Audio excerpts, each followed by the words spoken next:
buổi rất thiêng liêng này, mời đồng bào và chiến sĩ cả nước cùng nghe lời chúc Tết của Chủ tịch nước Lương Cường. Thưa đồng bào, quý cả nước và đồng bào ta một mùa xuân rất kỳ đã đến, mang theo niềm vui hy vọng và trong thời khắc thiêng liêng năm mới thay mặt nhà nước tôi thân mãi được trao đổi đồng bào đồng chí cả nước và đồng bào ta ở nước ngoài lời chúc mừng năm mới tốt đẹp nhất. Tôi xin trân trọng gửi tới bạn bè nhân dân trong nước trên thế giới lời chúc năm mới hòa bình, hạnh phúc, hữu nghị và phát triển. Năm vừa qua, chúng ta đã trải qua nhiều sóng to gió lớn, nhưng cũng là một năm đã hái được nhiều thành tựu rất đáng tự hào. Trong khó khăn, thử thách, tinh thần đoàn kết, lòng nhân ái, nghĩa đồng bào và sự vui minh của dân tộc ta qua sang sự mạnh mẽ. Còn toàn dân, toàn quốc ta nỗ lực phấn đấu và thực hiện hoàn thành chỉ tiêu phát triển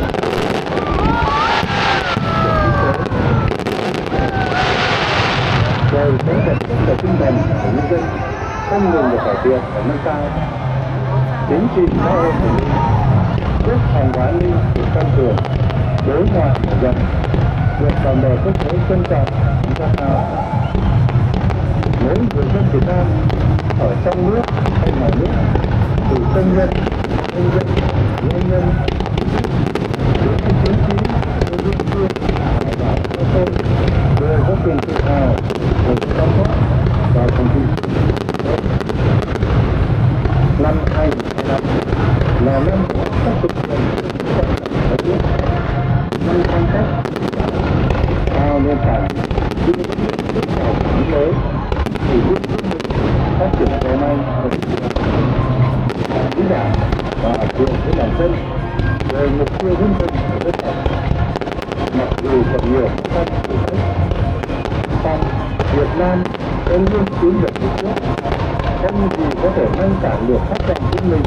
và tương lai tươi sáng của dân tộc ta. Toàn đảng, toàn dân, toàn dân tiếp tục làm hết mình, thành tâm thực đưa ra tinh thần tự chủ, tự tin, tự lực, tự quyền, tự hào tất cả. Đặc biệt là người dân lập ra một cơ quan dân sự để phát triển kinh tế, xây dựng nước Việt Nam tươi đẹp, vững mạnh, dân chủ, công bằng, văn minh. Mọi người dân đều có cuộc sống ấm no,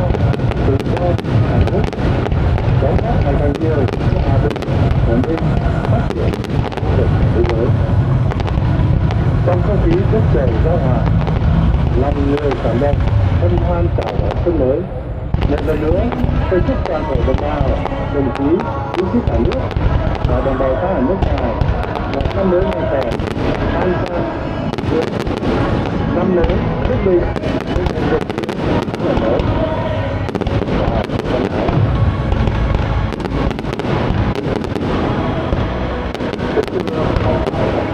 Cán bộ và trong thời giao thừa của truyền quân Việt Nam, hãy thực hội đồng nhân dân, ủy ban nhân dân, ủy ban mặt trận tổ quốc Việt Nam vào cán bộ chiến sĩ năm mới Giáp Tỵ 2025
trọng là năm tổ chức đại hội đảng các cấp tiến tới đại hội đảng bộ lần thứ 14. Đảng bộ thành phố lãnh đạo cả hệ thống chính trị và nhân dân đã có thi đua tiếp tục phát huy những kết quả đạt được, có kế hoạch cụ thể để khắc phục những hạn chế khuyết điểm của năm 2024, đồng thời huy động tối đa mọi nguồn lực cho đầu tư phát triển, đẩy mạnh các giải pháp phát triển kinh tế xã hội gắn với phát triển và quốc phòng an ninh, hoàn thành các chỉ tiêu được thực hiện năm 2025 và từ 2020 lãnh đạo triển khai hiệu quả các chuyên đề của tỉnh ủy về phát triển du lịch, công nghiệp, kết hợp kinh tế xã hội, số và nâng cao đời sống nhân dân. Lãnh đạo tổ chức tốt đại hội đảng bộ các thành phố đẩy mạnh xây dựng chính đốn đảng, quyết định những hiệu quả chủ đề của năm 2025 đó là tổ chức thành công đại hội đảng các cấp, sắp xếp tổ chức bộ máy tinh gọn, hoạt động hiệu năng, hiệu lực, hiệu quả, thực hiện việc mở rộng thành phố Phan Thiết là định hướng quy hoạch một số khu vực quan trọng của thành phố Phan Thiết,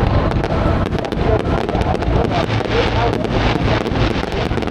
để đẩy nhanh tiến độ các công trình trên địa bàn thành phố để hoàn thành với nội dung an ninh,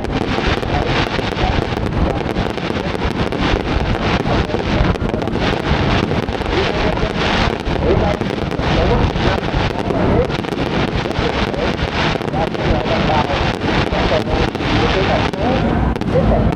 giáo viên nước, yêu quê hương, đoàn kết